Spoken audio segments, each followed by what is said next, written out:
BCS গাণিতিক যুক্তি। প্রশ্ন 10।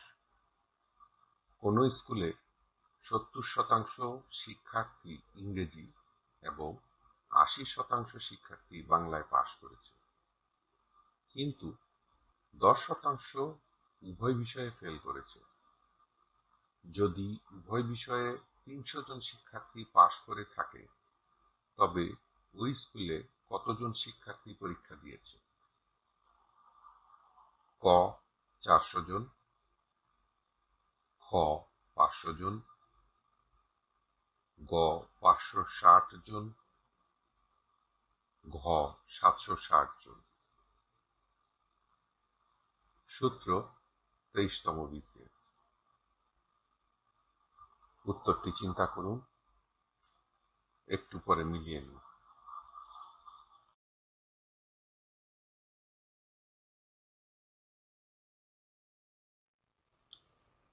সঠিক উত্তর খ 500 জন। ব্যাখ্যা। প্রশ্নানুসারে ইংরেজিতে পাস 70%, বাংলায় পাস 80%, উভয় বিষয়ে ফেল সমান 10%। প্রথমে পাশের চিত্রটি আঁকি। নীল রঙের আয়তক্ষেত্রটি মনে করি পাশের চিত্র, যা মোট 100%। এর মধ্যে হলুদ বৃত্তাকারটি ইংরেজিতে পাস সমান 70% বোঝায়, মেরুন রঙের বৃত্তটি বাংলায় পাস 80% বোঝানো হয়েছে। এই দুইটি বৃত্ত যেখানে ছেদ করেছে, যা সাদা বৃত্তাকার দিয়ে দেখানো হয়েছে, এটি হচ্ছে উভয় বিষয়ে পাস। প্রশ্নে উভয় বিষয়ে পাস কত তা দেয়া নেই, তাই পাশের চিত্র দিয়ে এটা বের করা সম্ভব না। চলুন ফেলের চিত্রটি অঙ্কন করি। লাল রঙের আয়তক্ষেত্রটি মনে করি মোট 100%। এর মধ্যে হলুদ বৃত্তাকার যে অংশটি দেখানো হয়েছে, সেটি হচ্ছে ইংরেজিতে ফেল। তাহলে ইংরেজিতে ফেল সমান 100% বিয়োগ 70% সমান 30%। একইভাবে মেরুন রঙের যে বৃত্তাকার দেখানো হয়েছে, তা বাংলায় ফেল বোঝানো হয়েছে,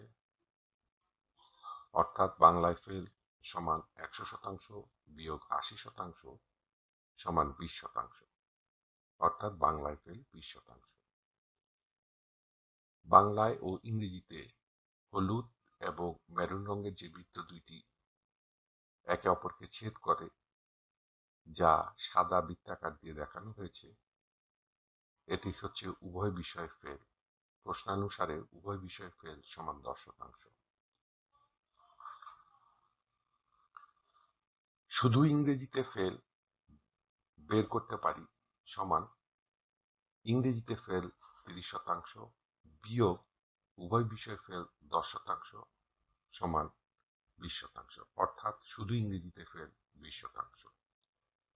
পুনরায় শুধু বাংলায় ফেল বের করতে পারি সমান বাংলায় ফেল 20% বিয়োগ উভয় বিষয়ে ফেল 10% সমান 10%, অর্থাৎ শুধু বাংলায় ফেল 10%।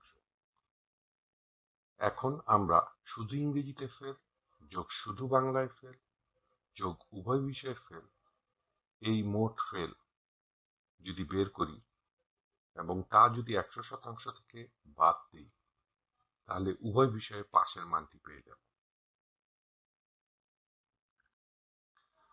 মোট ফেল সমান শুধু ইংরেজিতে ফেল যোগ শুধু বাংলায় ফেল যোগ উভয় বিষয়ে ফেল, বা মোট ফেল সমান শুধু ইংরেজিতে ফেল 20% যোগ শুধু বাংলায় ফেল 10% যোগ উভয় বিষয়ে ফেল 10%। সুতরাং মোট ফেল সমান 40%। অর্থাৎ উভয় বিষয়ে পাশ করেছে সমান 100% বিয়োগ 40% সমান 60%।